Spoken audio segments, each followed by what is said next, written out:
Alors, bonjour à toutes et à tous. Voilà, donc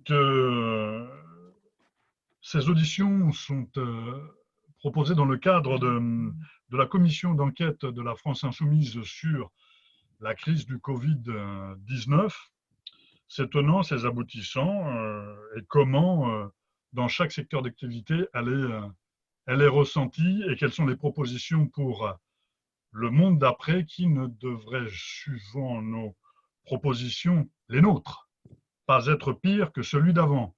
Mais maintenant, il faut donc entendre les propositions de chaque secteur.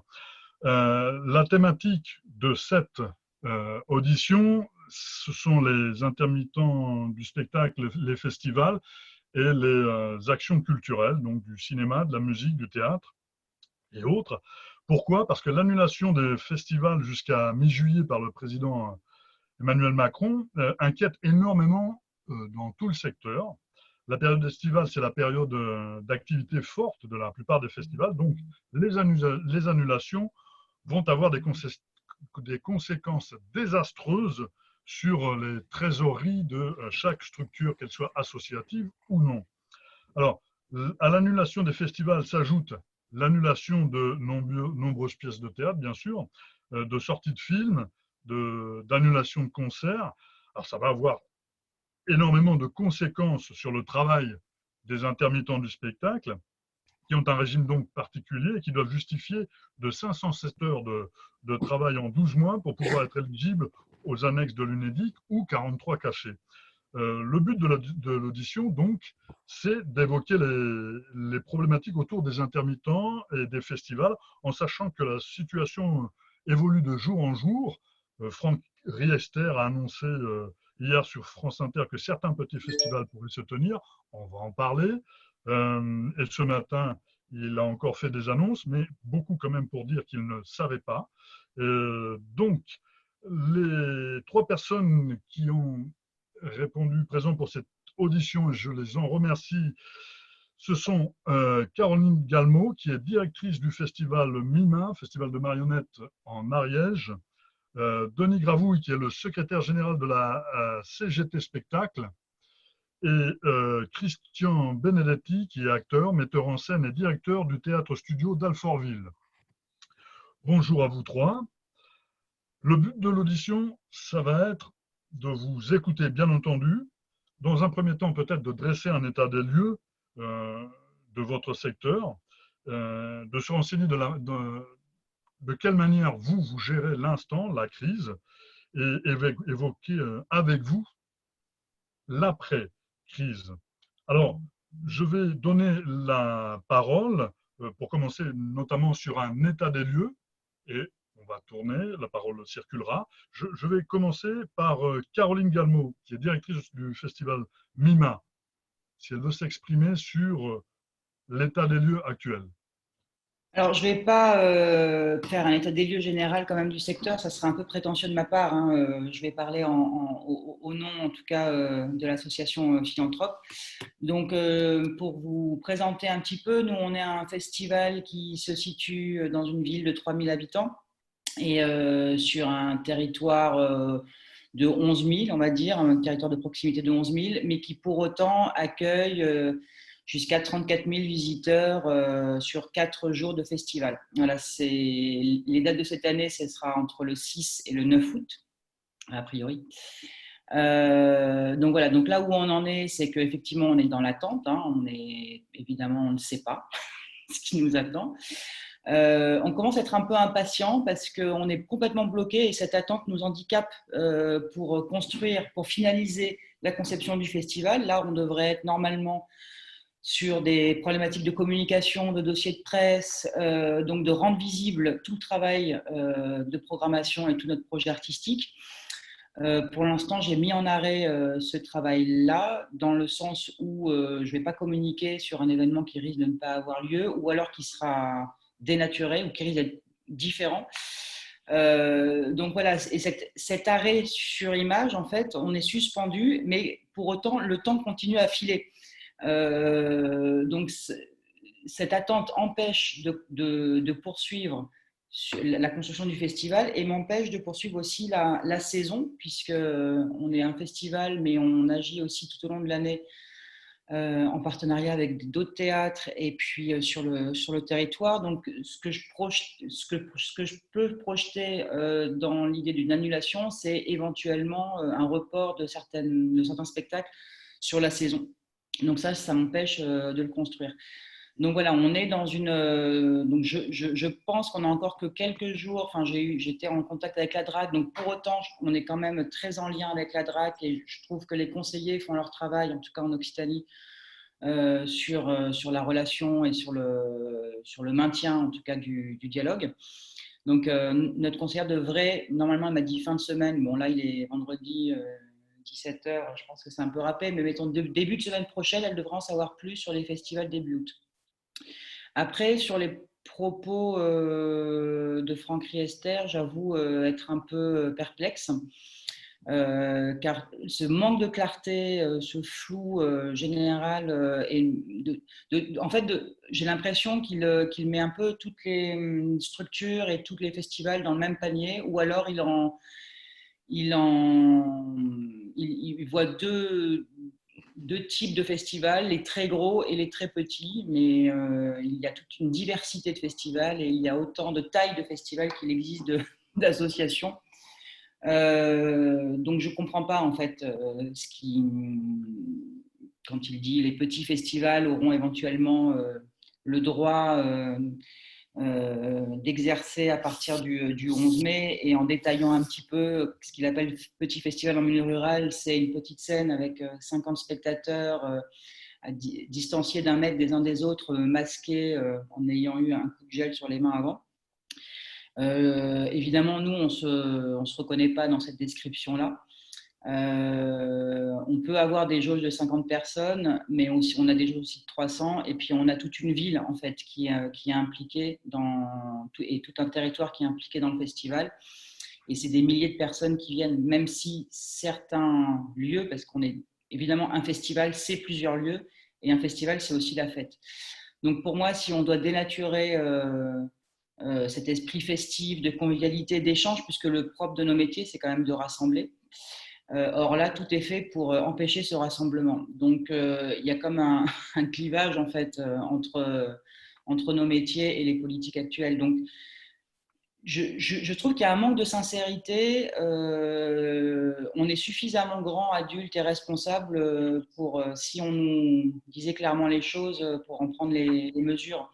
Et je préférerais qu'on nous dise clairement pas de rassemblement jusqu'à fin décembre. Au moins c'est clair et on verrait venir et puis on s'adapte et on réinventerait, on ferait autre chose différemment, on construirait autre chose plutôt que de nous faire croire à une adaptation possible au cas par cas qui pour moi est un peu complexe.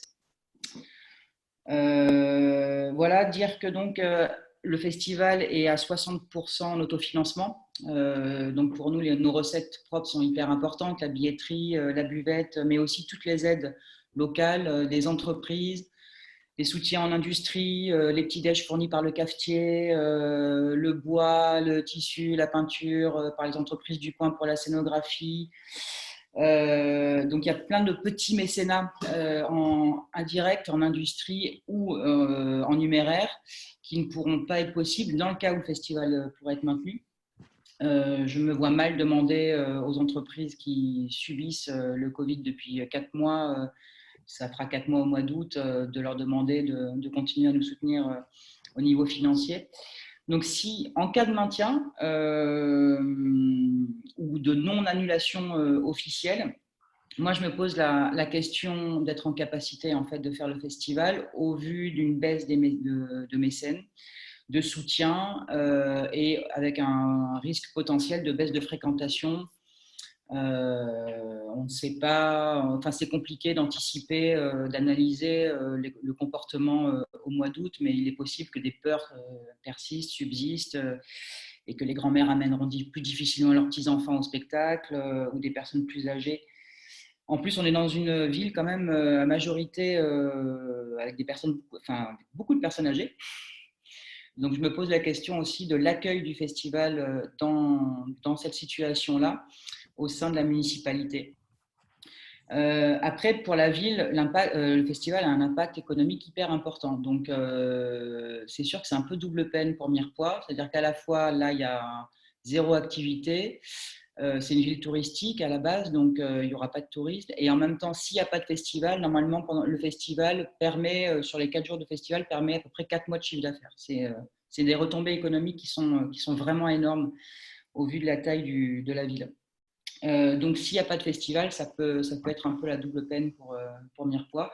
Pour autant, pour moi, si je maintiens, parce qu'il y a une pression des collectivités pour justement que le festival puisse exister, si ça met en fragilité la structure, enfin plus qu'en fragilité, parce que j'ai évalué les pertes si je dois faire le festival à 50 000 euros. Pour nous, c'est énorme puisque le budget est de 200 000.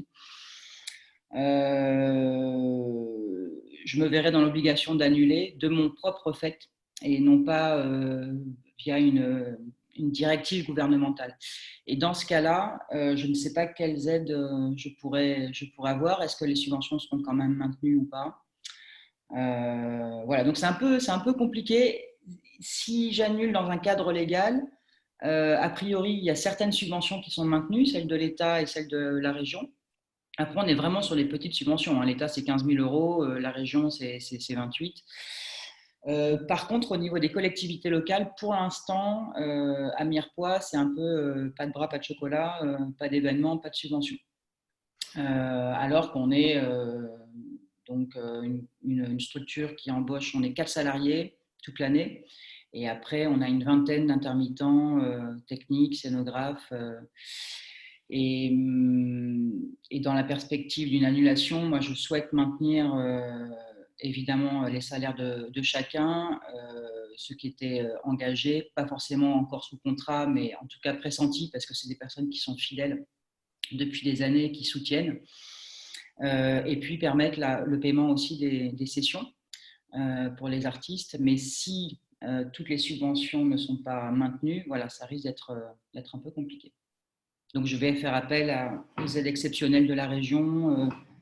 Voilà, donc pour l'instant, en fait, je ne sais pas. Je n'ai pas évidemment de réponse légale sur une annulation ou pas. Et même si je peux le faire, je ne suis pas sûre d'être en capacité de le faire. Et du coup, qu'est-ce que je fais? C'est un peu compliqué. Merci, merci pour ce constat. Christian Benedetti, aujourd'hui un acteur, metteur en scène et directeur du théâtre donc de Studio d'Alfortville.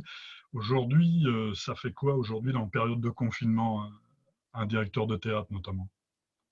Ça fait deux choses. Moi, je suis aux deux extrémités, puisque j'ai une équipe. J'étais parti sur un projet qu'on devait commencer à répéter il y a 2 semaines, dont la création devait se faire le 29 septembre, avec 18 comédiens, donc pendant un temps de répétition assez long. Donc là, on est suspendu aux décisions, à ce confinement, etc., au fait qu'il y a aussi dans l'équipe des acteurs âgés. Donc, quand ils ont entendu après le 11 mai, les plus vieux vont rester encore confinés. Donc, on a une actrice qui a 94 ans, un autre qui a 86 ans. C'est vrai qu'on n'a pas été dans la facilité non plus. Mais bon, donc évidemment, et puis certains qui ont eu des problèmes de santé et qui ont peur. Et ça, je ne peux pas ne pas entendre. Donc, on fait lecture chaque semaine, comme ça, par Zoom. Et ensuite, on a des réunions où, en fonction de ce qu'on apprend, chacun dit son sentiment pour qu'on puisse prendre une décision collective. Parce que je pense que, comment dire, je ne me vois pas avoir tout seul l'autorité de dire on va faire ça, on va se mettre à répéter, etc. Parce que d'abord, on doit jouer chez nous, mais après, on doit jouer, par exemple, au Théâtre de l'Athénée. Est-ce que le Théâtre de l'Athénée va être ouvert? Ça, je n'en sais rien. Patrice Martinet ne le sait pas. Donc, évidemment, tout ça après, on doit aller jouer à Amiens en décembre. Donc, comment on va glisser d'une chose à l'autre?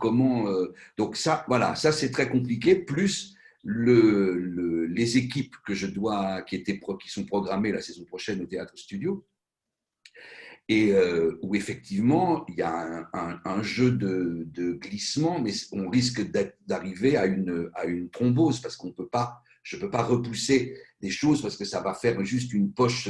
Donc il y a des choses qui vont devoir être annulées ou reportées, mais on sait que quelquefois les reports, ça veut dire que le spectacle ne verra pas le jour. Nous, on ne sait pas, par exemple, si les spectacles verront le jour ou pas, parce que je peux pas. Je parle pour ceux que je vais mettre en scène. On n'en sait rien, parce qu'après peut-être il n'y aura plus la capacité à. Alors, ce qu'on est en train d'envisager là avec mon administrateur, c'est que on va dire, voilà, nous à partir du 11, puisqu'on est déconfiné officiellement, on est prêt à répéter. Donc, si les acteurs se sentent, n'ont pas peur, ou peut-être que nous irons, à ce moment-là, je dirais aux acteurs, vous venez et on se reconfine au théâtre ensemble pour que personne ne croise. Et le temps des répétitions, tout le monde dort au théâtre, etc. Donc, on crée une espèce de phalanstère un peu étrange, pourquoi pas. Et au moins, on aura répété et les acteurs, et on aura rétribué les acteurs pour ce travail, parce qu'il y a aussi cette incertitude et cette inquiétude pour tous, c'est-à-dire, voilà, ils sont engagés, mais qu'est-ce qu'on fait? Comment on fait face à ça? Comment est-ce qu'on paye tout le monde au risque de mettre la clé sous la porte après? Ou est-ce qu'on dit ça fait rien, on répète, on paye, et puis on verra si on joue, si on joue pas, bah tant pis, on aura travaillé, et puis vous aurez été rétribué pour le travail que vous avez fait. Donc voilà, il y a toute une série de questions qui se posent, et quand on a les réactions de la personne qui a le titre de ministre de la Culture, bon, je pense c'est insensé, je pense qu'il n'a rien compris au problème et à la question. J'ai relu ce matin son article dans Le Monde où il dit que ce qui lui tient à cœur, son grand chantier, c'est de remettre les artistes au cœur de la politique culturelle. Voilà son obsession.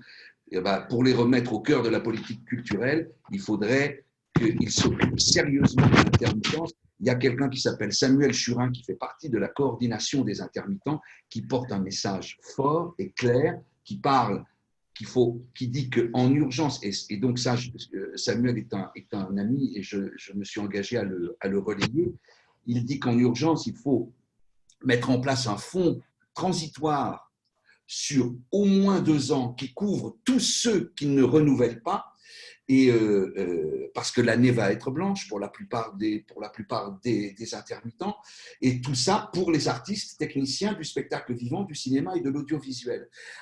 Je signale qu'en 2004, Donne-Dieu de Vabre avait fait la même chose après la grève des intermittents qui avait amené à l'annulation du Festival d'Avignon de 2003. Donne-Dieu de Vabre avait mis en place ce fonds transitoire. Donc, pour eux, c'est simple, il doit y avoir des archives au ministère de la Culture, il doit y avoir peut-être même des témoins, on ne sait pas, des gens qui sont restés là depuis le temps et qui, voilà. Donc, ils doivent savoir faire ça pour qu'on puisse, parce que c'est vraiment une urgence absolue.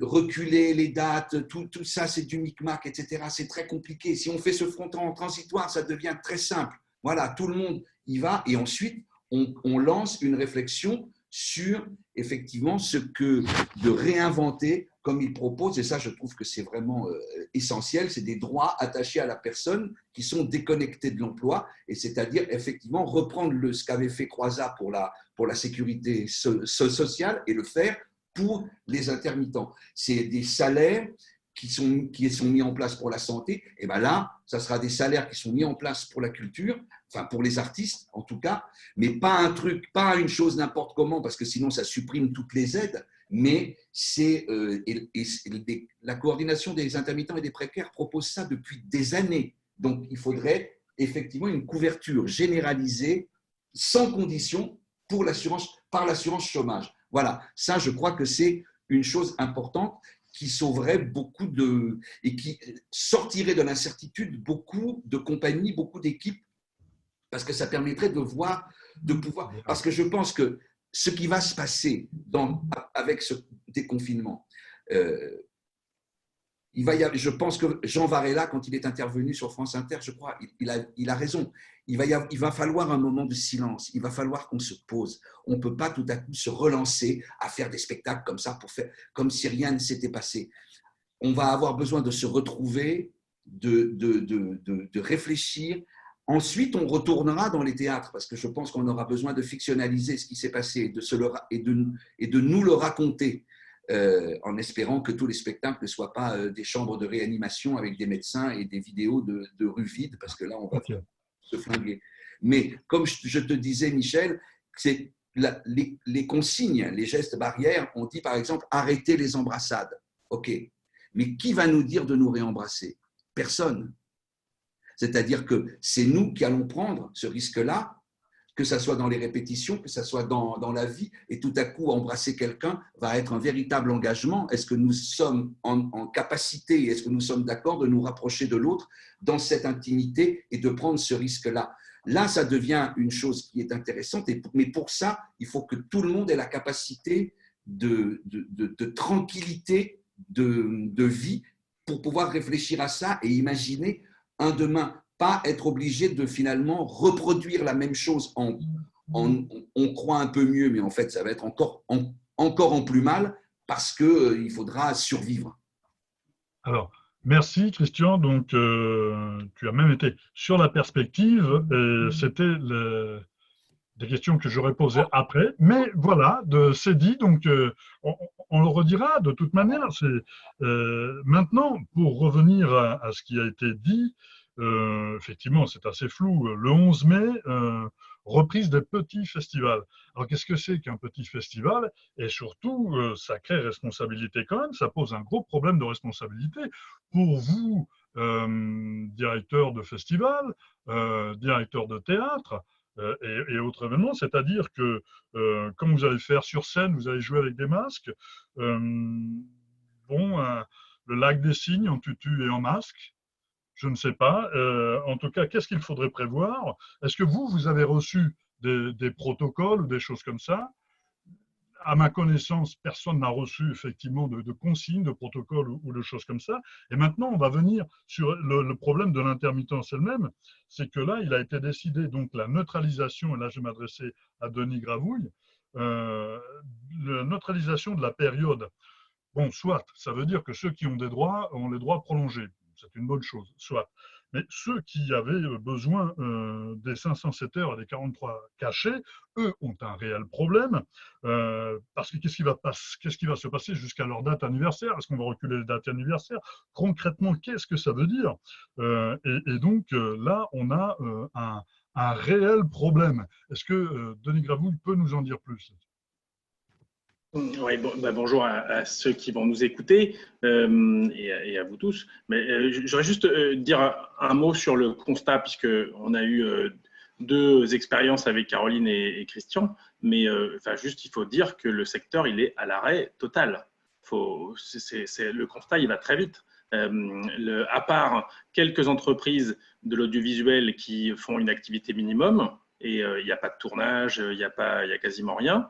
Le constat est à l'arrêt total, sauf dans un secteur qui est la diffusion numérique, avec des entreprises, des plateformes numériques, des Netflix ou des opérateurs qu'on appelle les GAFA ou parfois des opérateurs français qui, eux, au contraire, ont une augmentation d'activité. Donc, il y a une question qui va être de savoir où on va chercher le pognon, pour dire les choses clairement. Parce que pendant la période, c'est la crise pour beaucoup de monde et il y a des entreprises qui risquent d'être ruinées, des structures qui risquent d'être ruinées s'il n'y a aucune activité, s'il n'y a aucune politique publique dans ce domaine. Mais par contre, il y a des gens qui, eux, sont tout à fait en train de faire leur beurre là-dessus. On voit même Netflix qui nous a offert généreusement 1 million d'euros sur leurs énormes bénéfices pour faire un peu d'aide sociale. Mais ça ne les exonérera pas de devoir être mises à contribution, comme il y a des politiques de soutien, par exemple dans le cinéma, par exemple dans la musique, par exemple dans un certain nombre de secteurs du spectacle vivant, pour qu'il y ait des contributions obligatoires qui permettent d'alimenter les fonds de soutien et qui sont la base des politiques publiques en France depuis des années et qui font le succès des politiques publiques. Donc ça, c'est déjà un élément. Bon, je voudrais juste dire aussi rapidement qu'il n'y a pas que les intermittents du spectacle comme professionnels du spectacle, il y a des permanents dans les théâtres, dans les structures, qui sont des salariés. Alors évidemment, ils sont un peu moins en danger dans leur activité que les salariés intermittents du spectacle qui sont précaires. Et puis il y a les autrices et les auteurs qui sont même pas salariés, qui n'ont pas d'assurance chômage pour ce qui est d'un certain nombre d'auteurs et d'autrices. Alors souvent, c'est mixte. Bon, il faut le signaler. Sur les constats, je passe pas plus longtemps parce que voilà, on a vite résumé le sujet en disant que le secteur est sinistré. On ne sera peut-être pas le seul, mais donc voilà, ça va être un sujet. Après, sur la question des droits sociaux, enfin, il y a plusieurs sujets. Hein. En tant que représentant de la CVT Spectacle, on ne s'occupe pas que de droits sociaux. On a une vision sur ce que doit être la politique publique. Des mois et des années que la politique publique en matière de culture, comme pour le reste, est remise en cause et qu'on est sans arrêt attaqué. Donc là, ça pose la question en temps de crise. Enfin, le secteur ne survivra pas s'il n'y a pas une politique publique extrêmement forte. Donc les déclarations d'amour de Riester, je suis d'accord avec ce qui était dit hein, à différents niveaux. On voudrait bien que ça se traduise par des éléments concrets. Alors bien sûr, il faut un petit peu de temps pour construire un plan de relance, comme ça a été annoncé par Emmanuel Macron lundi dernier, mais si c'est juste un peu de saupoudrage, ça ne va pas suffire. Donc là, nous, on propose plusieurs choses. D'abord, il y a une bataille en ce moment pour faire valoir que les contrats soient vraiment honorés. Alors, Christian en parlait dans sa compagnie, mais des lieux subventionnés qui ont des subventions publiques qui doivent permettre d'honorer les contrats, même quand ils n'ont pas lieu. J'ai bien entendu tout ce qu'a dit Caroline, par exemple, sur le rapport aux financeurs publics pour que les structures puissent continuer à exister. Ça, c'est essentiel. Et donc fléché pour l'emploi. Il y a une question, alors on nous a adopté le système d'activité partielle, donc là c'est aussi une bataille pour faire en sorte que les employeurs y recourent et que ça flèche des indemnités qui sont presque au niveau du salaire pour des salariés de nos secteurs, donc ça c'est très important. Il y a des questions sur les droits sociaux, donc on va y venir un petit peu tout à l'heure, et effectivement, il faut qu'on prenne en compte tous les aspects. Avant de parler d'assurance chômage, par exemple, il faut qu'on pense, par exemple, sécurité sociale. On a des femmes qui ne vont pas pouvoir accéder au congé maternité dans la période parce qu'il y a un seuil d'ouverture de droit OCHI qui est de 150 heures par trimestre et autres. Enfin, s'il n'y a pas de travail du tout, ce n'est pas d'accès au congé maternité. D'ailleurs, c'est commun avec des tas de travailleurs précaires ou de travailleuses précaires en l'occurrence, et c'est valable pour les indemnités sécu ou autres. Alors, sur les droits sociaux, bien évidemment, le gros sujet pour les intermittents du spectacle, c'est d'abord de vivre de son métier, si on ne peut pas revenir, mais on reviendra tout à l'heure sur les sorties de confinement, sur les questions des propositions qu'on peut faire pour essayer de revenir à une activité progressivement normale, ce qui va prendre énormément de temps. Mais évidemment, il y a un sujet sur l'assurance chômage. Alors d'abord, il y a un sujet, c'est clair, alors, tu citais Samuel Churin, ce n'est pas le seul, Christian, à avoir proposé qu'on prolonge les droits pendant 1 an, parce qu'il y a des pétitions qui circulent en ce moment, que Jean-Claude Fall en a lancé une autre. Il y a une autre pétition qui circule sur les années noires qui est l'année noire qui est partie à 100 000 personnes. Nous, ça fait plusieurs jours qu'on interpelle le ministère de la Culture pour leur dire qu'il faut qu'il y ait une prolongation des droits à l'assurance chômage.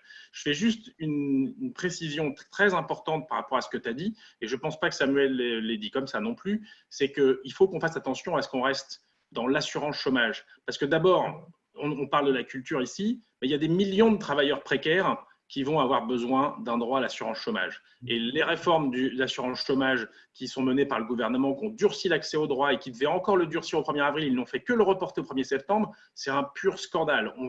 On est en train d'écarter les 2/3 des travailleurs d'un droit à un revenu de remplacement. Et là-dedans, si on se bat tout seul, on sera le village d'Indiens, les intermittents du spectacle. Et donc, c'est des droits à l'assurance chômage qui doivent être prolongés au sein de l'assurance chômage. Le fonds dont il a été question, on l'a nous-mêmes soulevé les premiers, ça peut venir en complément pour un certain nombre de personnes qui ne seraient pas couvertes. En gros, c'est simple. Tous ceux qui, à l'issue de la période de confinement arrivent en date anniversaire, doivent avoir des droits renouvelés, même s'ils n'ont pas les conditions. C'est ça ce qu'on propose. Ça ne remplacera pas tout, parce que des droits à l'assurance chômage, c'est quand même nettement moins élevé que des salaires qu'on aurait dû percevoir. Mais c'est au moins ça qui est proposé. Et derrière, il faut un fonds pour venir en soutien, notamment, par exemple, aux nouveaux entrants. Il y a énormément de jeunes qui allaient faire leurs heures, comme on dit dans la profession, au printemps avec tout le boulot qui allait arriver dans le spectacle vivant, les festivals ou autres. Et ceux-là, on leur coupe l'arbre sous le pied avant d'avoir commencé à avoir des droits, ou des professionnels qui étaient en rupture à un moment ou un autre avant le 1er mars. Donc, c'est tout ça qu'il faut mettre en place. Alors oui, ça veut dire une sécurité sociale professionnelle à terme. L'esprit du Conseil national de la résistance, c'est valable pour les intermittents qui n'avaient sans doute pas pensé à l'époque et pour tout le monde, c'est de dire que tout le monde a droit au travail et tout le monde a droit à un revenu de remplacement s'il en est privé. C'est ces éléments-là qu'il faudrait arriver à mettre en place. Mais peut-être je m'arrête là pour le moment parce qu'il faudra qu'on parle aussi des conditions de la reprise, parce que évidemment il y a un sujet, c'est que personne n'a envie de mourir. Tout le monde a envie d'exercer son métier, mais personne n'a envie d'en mourir, et donc ou de mettre en danger d'autres personnes. Et là, les conditions de la reprise, on peut y travailler. Évidemment, il y a des questions caricaturales. C'est arrivé à l'Opéra de Nancy que la direction dise à quelqu'un, vous dansez à 1,50 m, c'est peut-être difficile pour les porter, c'est sûr. Mais par contre, on peut travailler avec la médecine du travail, on a une médecine du travail particulière, on a les moyens de réfléchir à comment on sort du confinement et pas par des décisions absurdes. Et là, je suis d'accord avec ce que disait Caroline, je m'arrête là pour l'instant, sur le fait que pour l'instant, ils sont en train de chercher comment faire, et puis ils s'adaptent. À chaque fois que Macron a parlé, on a l'impression que ça rame dans les ministères en se disant comment on va faire pour appliquer ce qu'il a dit, et en plus ça a changé depuis la semaine d'avant. Bien, merci. Eh bien alors, on va y aller.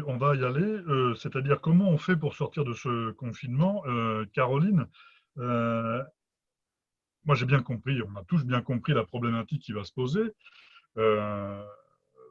C'est pour ça que vous êtes tous les trois là, parce qu'on voit un aspect différent de cette activité culturelle. Un festival qui repose véritablement et beaucoup sur le local et les collectivités territoriales.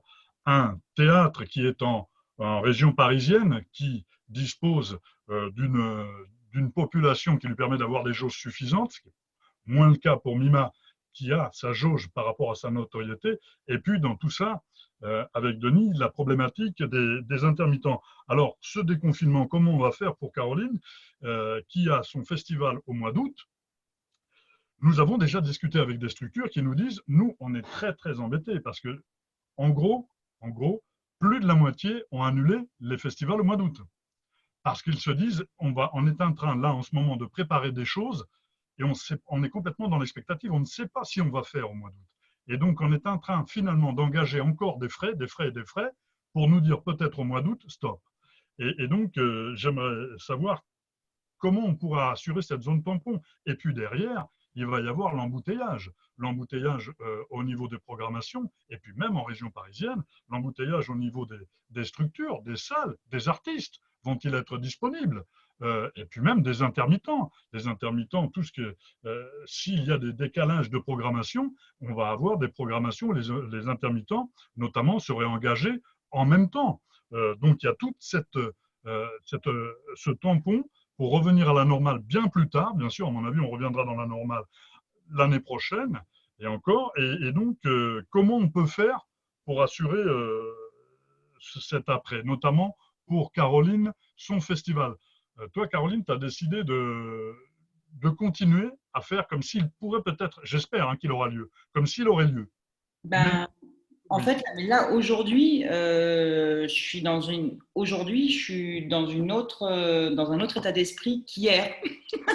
Et je pense que lundi, ce sera encore différent. C'est-à-dire que tous les jours, ça fluctue. Il y a des jours où je me dis c'est possible, et puis le lendemain, je me dis mais non, c'est complètement illusoire de faire un festival au mois d'août. Donc non, le problème, c'est que je n'arrive pas à prendre une posture, en fait. Voilà, je n'arrive pas à prendre une décision, je ne peux pas prendre de décision. Et c'est ça qui est très étrange, c'est que comme on ne sait pas, mais on ne sait rien, et personne ne sait rien, et même notre ministre qui devrait être notre guide, il ne sait rien. On ne sait rien. Donc, si je fais rationnel, du coup, les décisions doivent se prendre de manière pragmatique, rationnelle, budgétaire. Donc, si je m'attache à ça, juste à ça, je me dis, je ne le fais pas. parce que je ne vais pas prendre le risque de faire un festival dans des conditions voilà, où je peux mettre à la fois des personnes en danger d'un point de vue sanitaire, et en même temps, je ne vais pas avoir les moyens financiers, matériels, humains pour le faire. Donc, je ne le fais pas. Si je ne le fais pas, c'est une perte évidemment pour la création, parce qu'en plus, il y a certains spectacles qui devraient être en première en fait, au festival. Donc, je sais qu'il va y avoir des conséquences difficiles pour les artistes derrière. Il y a des conséquences aussi pour le territoire, mais je me situe aussi au niveau de la création surtout. Et c'est vrai que pour des compagnies, là, tous les festivals de marionnettes depuis le mois de mars, il y a 3 gros festivals qui ont été annulés. On n'a pas des millions de festivals de marionnettes. On est une discipline qui est encore je veux dire, on n'est pas naissant, mais on est toujours en forme de reconnaissance. On vient juste d'être reconnu depuis 2017 par le ministère de la Culture comme un art à part entière. Donc, même si on a quelques siècles derrière nous d'histoire, on vient à peine d'être reconnu par les institutions. Donc, il n'y a pas beaucoup de festivals. Et pourtant, il y a une création, une créativité, une dynamique artistique qui est très importante. Donc, déjà, 3 festivals sur 5 plus gros festivals en France qui ont pas lieu. Donc, voilà, qu'est-ce que ça raconte aussi pour la création. Donc, ça m'embêterait de l'annuler. Mais en même temps, je ne vais pas mettre en péril le festival, enfin, donc la structure, l'association, sur une édition. Voilà. Peut-être qu'il vaut mieux avoir une édition annulée pour permettre à ce qu'il y ait une autre édition l'année prochaine. Oui. Donc, mais le fait d'annuler, si les subventions ne sont pas versées et si les engagements ne sont pas tenus, ça pose véritablement Alors, le problème de la pérennité de la ah bah structure. oui, c'est-à-dire que si Et on donc, annule qu'est-ce hors cadre, qu'il faudrait pour pouvoir garantir, c'est-à-dire passer le cap de ce déconfinement? en fait, avant de passer le cap, moi j'aimerais qu'on fasse confiance aux organisateurs, enfin, que le gouvernement et les collectivités, les pouvoirs publics fassent confiance aux organisateurs, qui nous laissent libres de choisir en fait si on le fait ou si on ne le fait pas, parce qu'on a toutes les données en main, locales, le contexte, on connaît notre budget, on connaît nos partenaires, on sait comment on fonctionne. Donc c'est nous qui pourrons décider. On est les seuls à pouvoir décider finalement si on peut le faire ou si on ne peut pas le faire. Et quel que soit notre choix, on devrait être soutenu. Les subventions devraient être maintenues pour assurer évidemment tous les paiements, les sessions, etc. Et si on le maintient, éventuellement pour assurer les déficits qui n'étaient pas prévus. Ça, c'est dans un premier temps. Et après, pour le déconfinement, alors là, c'est une vaste question. On sait est-ce que peut-être travailler différemment les rassemblements, travailler différemment le rapport au public. Donc ça, c'est l'artiste aussi qui doit travailler sur cette question-là. Mais nous, on est intéressé sur les questions de territoire et de rencontre entre artistes et population, et ça peut se faire de manière confinée. Ça peut être aussi très intéressant artistiquement, mais peut-être des grands rassemblements de plusieurs milliers de personnes et de sortir de la consommation de spectacles. Ça aussi, ça peut être peut-être une... là, pour le coup, on est encore dans la consommation de spectacle, et d'en sortir, ça peut être intéressant. En tout cas, de réfléchir autrement le rapport au spectacle. Notamment le rapport à la culture. Alors, Christian Benedetti, je parle juste là du déconfinement. Sur le déconfinement, comment le directeur de théâtre que tu es, et le metteur en scène que tu es, appréhende ce moment du déconfinement? Si tu veux, c'est que si nous étions véritablement en guerre, ce serait simple, puisqu'on saurait quand la guerre est finie, alors on peut sortir et tout va bien. Là, on ne sait pas. Personne ne peut dire, ni même pas les médecins, et garantir que si on se retrouve, qu'on se remet au travail, que personne ne sera atteint ou ne risque sa vie. Donc, c'est très, très compliqué. Comment on peut… C'est pour ça que je disais tout à l'heure, toutes les semaines, on fait un bilan avec l'équipe d'acteurs, d'un côté, avec l'équipe du théâtre de l'autre, où là, ils sont tous permanents. Et donc, c'est pareil, on fait et on décide ensemble de ce qu'on fait, de ce que chacun sans pouvoir faire de sa propre responsabilité. Et c'est vrai que je leur ai dit, moi, je ne vous forcerai jamais à venir répéter si vous avez peur. C'est impossible. Donc, c'est une quadrature du cercle. C'est répondre à une question impossible, en fait, parce qu'on ne sait pas. Les Allemands disent il faut attendre 18 mois. Ils veulent rouvrir les stades et les théâtres dans 18 mois. Et là, on nous dit le 11 mai, vous pouvez y aller, hein, les petits festivals, vous pouvez y aller du moment qu'on peut se laver les mains. Mais enfin, c'est absurde. Comment on peut… Les gens entendent les nouvelles tout le temps. Donc, ils entendent d'un côté les Allemands qui disent pas avant 18 mois. Nous, c'est le 11 mai. Pourquoi le 11 mai? Pourquoi pas le 17? On n'en sait rien. Avec un virus, donc maintenant on sait depuis ce matin comment le prix Nobel de médecine dit que ce serait un truc qui a muté et qu'on essayait de faire un vaccin et puis que tout à coup ça s'en est échappé et qu'à l'intérieur il y aurait du VIH maintenant. Alors ça devient un truc qui crée une panique et une anxiété, une angoisse. Alors évidemment, donc c'est très compliqué. Moi je parle là du rapport du point de vue humain. Après, comme encore tout est une inconnue, c'est pareil. Par exemple, quand je parle avec Patrice Martinet, on doit jouer à l'Athénée tout le mois de novembre. Lui ne sait pas quand il va rouvrir le théâtre. Il a besoin d'avoir des recettes. Il a fermé depuis mars, donc il n'a plus de recettes. Il espère rouvrir en septembre, mais si jamais il n'a plus de recettes, donc déjà il est dans une difficulté, ne serait-ce que pour nous accueillir comme il est prévu. Donc tout ça pose des questions de réorganisation, mais avant tout, c'est un peu ce que je disais tout à l'heure, c'est-à-dire qui va nous dire réembrassez-vous. Et tu peux pas, on est complètement, j'ai dit je m'en tiendrai aux faits, c'est-à-dire que voilà, bah, si on nous dit les théâtres sont ouverts en septembre, bon, si on nous dit c'est fermé en septembre, voilà, on continuera et on avancera avec cette incertitude et on essaiera de trouver nos forces ailleurs. Et de toute façon, moi, je m'engage à rétribuer l'équipe d'acteurs comme il était prévu parce que c'est un engagement artistique et moral qu'ils ont pris. Donc, ils n'ont pas à être pénalisés. Personne n'a à être pénalisé de ça en plus. Donc, voilà, ça, quoi qu'il arrive, qu'on fasse, qu'il y ait spectacle à l'arrivée ou pas spectacle. Parce que c'est possible aussi que finalement, voilà, on doit attendre parce qu'on va découvrir encore que le virus a changé de couleur et que finalement, voilà, puisqu'on ne sait pas, c'est tout ça. Et tout l'environnement est tellement anxiogène, en plus des problèmes de vie de tous les jours. Donc, c'est très, très compliqué. Moi, j'ai dit aux équipes aussi qu'on doit accueillir à la rentrée.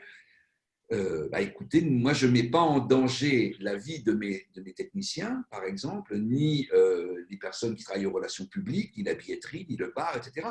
Ça sera, s'ils veulent, ils viendront le faire eux-mêmes, ils prendront cette responsabilité-là, voilà. Mais en même temps, c'est pas facile. C'est pas facile. C'est une question philosophique qu'il faut.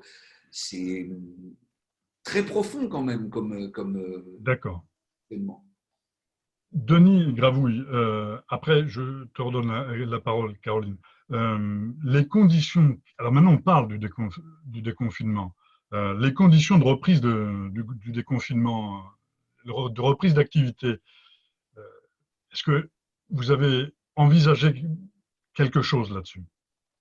Il y a plusieurs sujets qui sont là. En gros, ça faisait, enfin, comme depuis le début du mois de mars, hein, parce que ça a commencé dans le spectacle bien avant les annonces le 16 mars du confinement. Les spectacles, ils étaient annulés depuis le début mars et pour certains départements depuis fin février. Donc là, en gros, ça fait 1 mois et demi, 2 mois qu'on est sur les urgences, comment on fait pour parler à ces questions.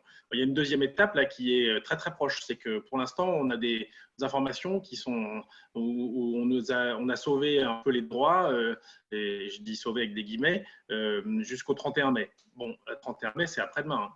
Donc c'est absolument et puis comme disaient Caroline et Christian, on n'a aucune visibilité sur la reprise.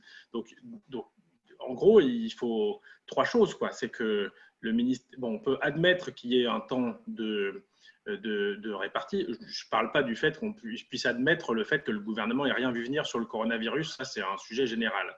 Mais bon, une fois la situation posée, qui pose d'autres questions scandaleuses sur l'hôpital public, sur la recherche, la prévention et autres, il faut faire face à la situation. Donc, il y avait quelques urgences à traiter et elles ne sont pas toutes traitées. Maintenant, je suis d'accord qu'il faut qu'on ait autre chose qu'une politique comme ça. En gros, ce qu'ils nous disent au ministère, c'est on va regarder avec un délai de 2 mois. Donc, ils annoncent comme ça abruptement, Macron annonce que ça sera jusqu'à mi-juillet. Bon, alors paf, aussitôt ça dégage le festival d'Avignon et le festival in et off. Et puis, le festival qui commence le 16 juillet, il ne sait pas ce qu'il fait. Le festival du mois d'août, il ne sait pas ce qu'il fait. J'entends parfaitement l'idée qu'il faut qu'on ait un plan à long terme, quoi, comme comment ça. Alors évidemment, il faut tenir compte de l'avis des scientifiques et autres, c'est compliqué, et tout le monde est en train de chercher. Mais il faut qu'on ait un plan qui tienne compte des délais, parce qu'effectivement, les programmations. Pour un autre exemple, combien de théâtres programment leur saison 2021-2022, celle qui commence en septembre, une fois qu'ils ont été voir les spectacles à Avignon et dans les autres festivals. C'est tout ça qui est mis en cause. En fait, on parle d'1 an, on parle 2 ans, mais c'est vrai, c'est plusieurs saisons là qui sont complètement en l'air. Et on parle du spectacle vivant, il y a d'autres rythmes dans le cinéma et l'audiovisuel qui sont l'autre moitié du spectacle. Parce qu'on parle beaucoup de spectacle vivant, moi je viens du cinéma, donc je suis technicien de cinéma à la base, donc évidemment, c'est d'autres problématiques. Donc le déconfinement, il faut qu'on regarde dans quelles conditions on va travailler. Il y a des questions qui sont propres à nos secteurs, puis des questions qui sont générales. On accueille du public, donc c'est pas la même chose que travailler dans d'autres lieux, de travailler au bureau par exemple. Il y a des questions qui sont liées au fait qu'on a des problématiques qui ressemblent à des chantiers. La construction d'un décor ou un tournage, ça ressemble à un chantier. Donc, on peut aussi regarder ce qui se fait dans ce domaine-là pour qu'on travaille dans des bonnes conditions et que personne ne soit en danger, ni les professionnels, ni le public qu'on souhaite rencontrer à nouveau. On nous parle de la possibilité de faire des petits spectacles ou des petits festivals. Dans quelles conditions, avec qui? Ça aussi, il faut que ça se clarifie. Ça ne suffit pas de susciter des faux espoirs en disant des choses qui ne sont pas pratiques, quoi. Donc, et puis plus globalement, ça veut dire c'est quoi la politique publique qu'on met en ce moment en place. Ça fait des années qu'on dit qu'on est trop parti sur l'aide au projet. Là, il va falloir soutenir des structures avec des aides fléchées pour l'emploi. Il va falloir soutenir à long terme qu'on soutient la diversité culturelle. S'il n'y a que les gros qui survivent parce qu'ils auront les reins assez solides, c'est valable pour les festivals et encore, parce que si quand même, il y a des Live Nation ou des très grosses boîtes qui font des gros bénéfices, mais c'est valable pour les petites compagnies, c'est valable pour les petites boîtes de documentaires dans l'audiovisuel ou autres. Donc, c'est quoi la politique publique pour faire en sorte qu'on soutienne l'ensemble du tissu dans leur diversité, qu'on soutienne les structures, plutôt que de soutenir un truc ultra segmenté, projet par projet, qui va complètement montrer ses limites dans la période. Donc, voilà, on n'a pas de plan tout fait, on n'est pas plus préparé que d'autres. Et puis, il faut qu'on fasse gaffe à pas dire on avait raison, il faut faire comme on avait dit auparavant. Enfin, quand même, politique publique, droits sociaux pérennes, soutien à long terme. Nous, ça fait des années, par exemple, qu'on réclame un plan, une loi d'orientation avec un financement sur plusieurs années de la culture, par exemple. Là, la question se pose, quoi. Ça suffit le court terme. Très bien. Alors, puisque nous y sommes, nous sommes dans la perspective. Alors, c'est vrai que ce moment-là de confinement est un moment normalement aussi propice à la réflexion. Et chacun réfléchit comme il peut, notamment au ministère de la Culture. Et donc, maintenant, l'après-crise, Denis Graoult vient de commencer d'en parler. Donc, comment on se met en perspective cette réflexion, on la pousse jusqu'où et comment vous, ce monde d'après, vous l'espérez? Quel est votre monde d'après dans le domaine culturel? Je vais poser la question à Caroline d'abord. Qui avait donné des pistes sur les grands événements et les choses comme ça. Donc, qu'est-ce que pourrait être ce monde d'après? Effectivement, je pense qu'il faut Enfin, ici, en Ariège, au 19e, ils avaient fait le choix de l'industrie textile et ils se sont plantés avec la crise depuis le 19e jusqu'au milieu du 20e, voire les années 80. Et donc, c'était une mono-industrie. L'industrie, elle se plante, tout le territoire est dans la panade économique. Là, maintenant, c'est le tourisme. Donc, on met tout sur le tourisme. Et donc, tout ce qui est culturel, c'est en direction du tourisme. Si on a des petites subventions de Mirepoix, c'est parce qu'on crée un événement qui crée une attractivité pour le tourisme. Donc, ça me fait penser que aussi bien les apiculteurs qui doivent diversifier et faire des pommes de terre à côté, eh ben, peut-être qu'il faut diversifier les codes de représentation des spectacles. Peut-être qu'il faut sortir du tout économie, de la grosse consommation de spectacles, en fait. De la rentabilisation à tout crin, mais ça, c'est aussi dans le cahier des charges des théâtres. Il faut qu'ils remplissent. Peut-être c'est un peu l'occasion de travailler différemment et de penser différemment le rapport public. Et l'important, c'est que la rencontre elle puisse se faire.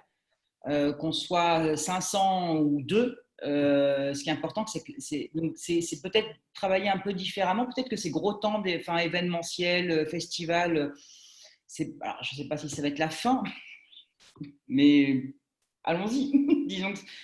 Ou alors tous masqués, mais ça serait bon pour un festival de marionnettes en même temps même. Si on va jusqu'au bout de cette idée, si c'est la fin des gros événements, ça veut dire qu'on réinvente le rapport à l'art, à la culture différemment. Alors, je ne suis pas pour le tout numérique, surtout en spectacle vivant.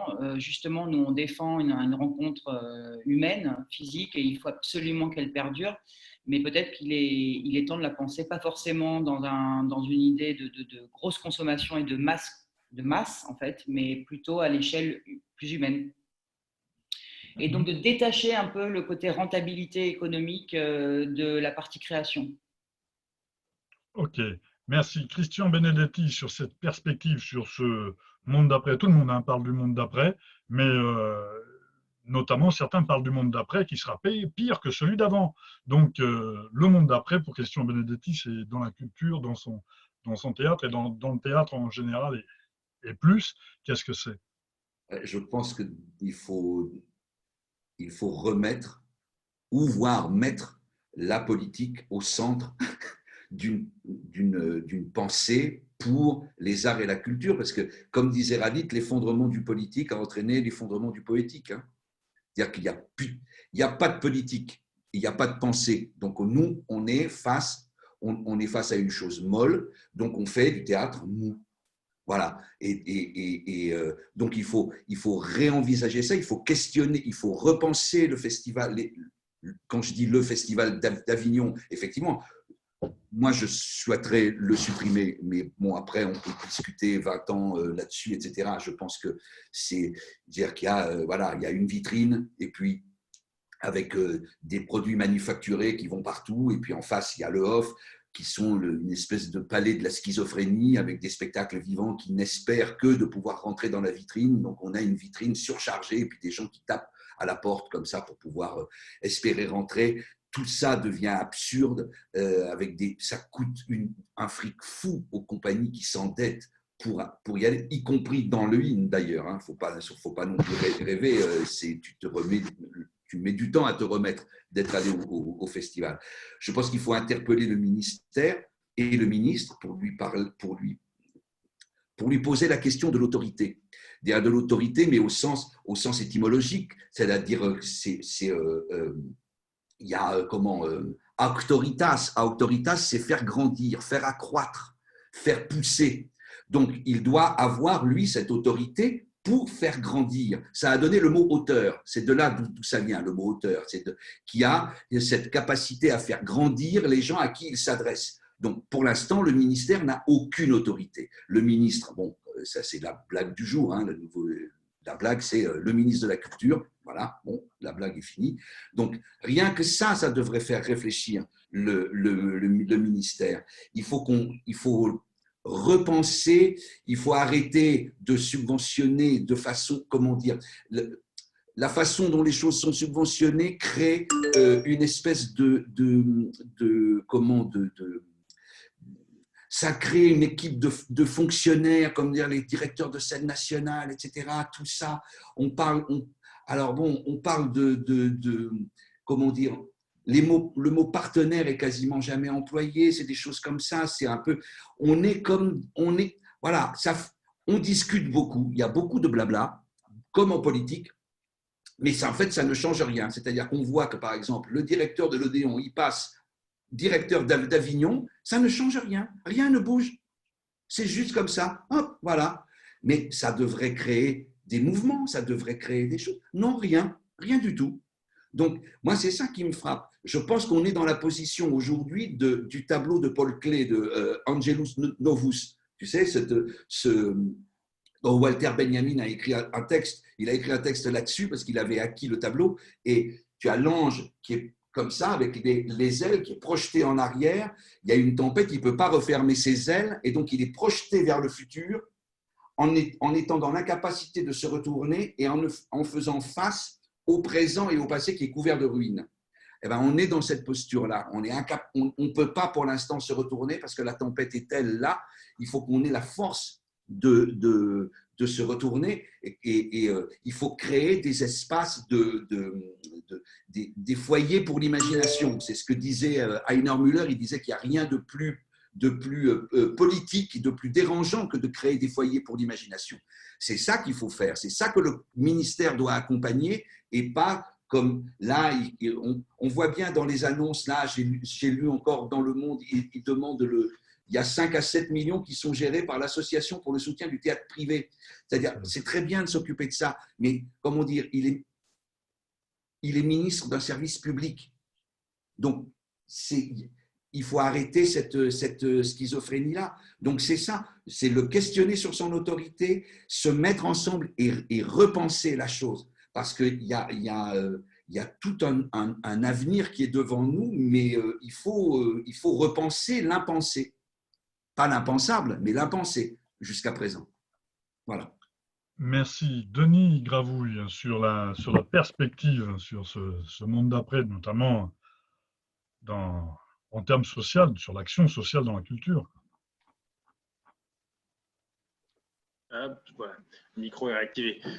Moi, j'aime toujours Christian citant Ralit. Je suis d'accord qu'il faut une politique publique. Oui. C'est bien la question, c'est que depuis des années, on a une politique culturelle. Bon, il y aurait plein de choses à dire. On va pas rentrer dans le détail à cette heure-là, mais je suis d'accord, par exemple, sur le marché qui est devenu Avignon, la difficulté d'y accéder. Bref, mais en même temps, il y a des gens qui réfléchissent, comme le directeur du Off qui avait fait de façon intéressante. Donc, alors, bon, la question, c'est qu'il faut que ça parte d'une politique publique. C'est ce qu'on réclame depuis des années.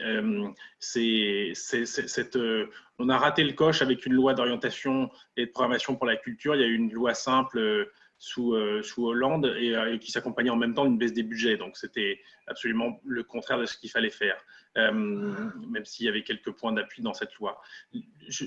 Sur la politique publique, ça doit être guidé, à notre sens, par autre chose que, j'ai parfaitement entendu ce qu'a dit Caroline, par des considérations comptables, budgétaires, financières. Toutes les structures sont soumises à des rendus. C'est la dictature des nombres, dit Alain Supiot. On l'a dans la culture. C'est la gouvernance par les nombres, exactement, le titre de son livre.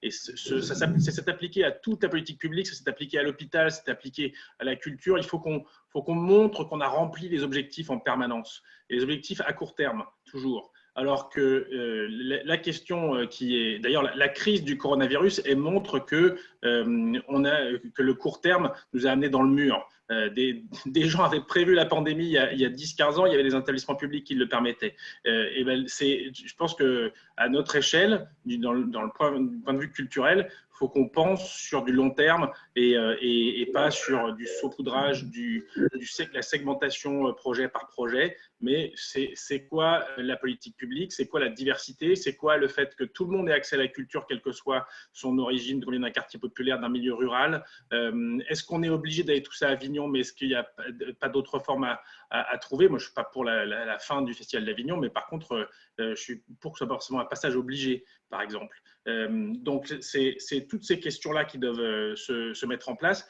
Le jour d'après, c'est tentant comme expression, on l'a nous-mêmes employé à la CGT, hein, mais je crois que ça va plutôt être un sujet qui va durer, qui va s'étaler. On va pas avoir 2 dates où d'un seul coup c'est fini. Ça va durer 6 mois, 3 mois, 1 an, 2 ans les conséquences dans notre secteur, on ne sait pas combien de temps. Et il faut tout essayer de réinventer en essayant de pas de faire croire dans la culture comme ailleurs qu'on va redevenir comme avant. D'ailleurs, le avant, il faut le changer et certains voudraient revenir aux politiques libérales qui nous ont mis dans le mur, dans la culture en particulier. Il faut qu'on revienne à des politiques publiques qui inventent sur la durée ce qu'on veut faire. Et c'est à partir de là qu'on arrivera à construire des droits sociaux, des financements pérennes, l'arrivée des nouveaux, parce que ça va être une grosse question. Là, on est en train d'essayer de dire, faisons en sorte que tous ceux qui sont dans la profession ne crèvent pas de faim dans pas longtemps, mais il y a plein de nouveaux dont on a besoin. Déjà, et ça, c'est toute cette question-là. Comment on le met en place? Ben, il va falloir qu'on invente et qu'on fasse des gros états généraux, puisque tu citais Ralit. Merci. Sur nos options, nous, politiques, c'est le droit à la culture, c'est-à-dire de considérer la culture comme ce qu'elle est, pas comme un produit de consommation. Quand on parle d'industrie culturelle, que ce soit le cinéma ou ailleurs, il y a de toute manière une modélisation qui se fait de produits de consommation. Tant que la culture sera de produits de consommation et qu'elle sera affectée à la communication ou au divertissement, on aura un problème. On aura un problème quand on ne prendra pas la culture pour ce qu'elle est, c'est-à-dire un vecteur de lien social et d'éveil des sociétés, un vecteur d'émancipation. Voilà, c'est ce que avaient produit certains, comme Condorcet sur le Duc Pope en 1792, ce qu'avaient produit les révolutionnaires de 1789. Donc voilà, peut-être revenir aux fondamentaux et de dire que la culture est peut-être aussi un droit régalien, le droit à la culture, un droit régalien au même titre que la santé, l'école, la sécurité. Voilà, et que les acteurs ne sont pas des divertisseurs seulement, des divertisseurs. Aujourd'hui, moi qui fus jusqu'à mon élection président de festival de théâtre, effectivement, nous étions plutôt catégorisés dans le secteur d'animation. Vous voyez ce que je veux dire? Donc, à partir de ce moment-là, la culture est aussi du divertissement, bien sûr, du loisir, bien sûr, peut-être, mais d'abord, c'est un moyen d'éveil et c'est un moyen de cohésion des sociétés et de construction des sociétés. Les créateurs construisent nos sociétés. Il n'y a pas de doute là-dessus. C'est pour ça qu'il faut leur indiquer aussi qu'il est possible de leur poser un statut social. D'ailleurs, c'était l'objet de la proposition de loi qu'on avait faite sur le fonds de création, le fonds d'aide à la création. C'était de dire que pendant cette période de création où il n'y a pas de revenus, pour Christian, quand il est en création, il n'y a pas de revenus. Et là, pendant ce moment-là, eh bien, il pourrait y avoir effectivement un revenu et les recettes peuvent venir de bien des biais. Et la culture est génératrice de beaucoup d'argent aujourd'hui. Et si cet argent était affecté au développement de nos sociétés, effectivement, et non pas affecté au bénéfice de certains grands groupes, eh bien voilà, donc le monde d'après pour eux, c'est vrai que ce monde d'après, il faut qu'il soit absolument différent, surtout dans ce secteur qui pour moi est un secteur hyper régalien. C'est celui qui va construire nos sociétés. En tout cas, moi ce que je voulais vous dire, c'est d'abord, avez-vous autre chose à ajouter pour votre défense? Maintenant. Non? Eh bien, j'ai envie de vous dire merci beaucoup. On va s'embrasser à nouveau, voilà, c'est tout. Merci. Même si on n'a pas le droit, mais virtuellement, on peut. Virtuellement, on peut. Ah oui. En moi, tout ça cas, me manque. je vous dis merci à tous les trois. Merci pour la qualité de vos interventions, de cet échange. Et c'est très, très important que tout ceci soit entendu, écouté, mais surtout entendu derrière et que ça navigue sur la toile, justement. Merci et à très bientôt, j'espère. Merci à vous. Au revoir. Au revoir, à bientôt.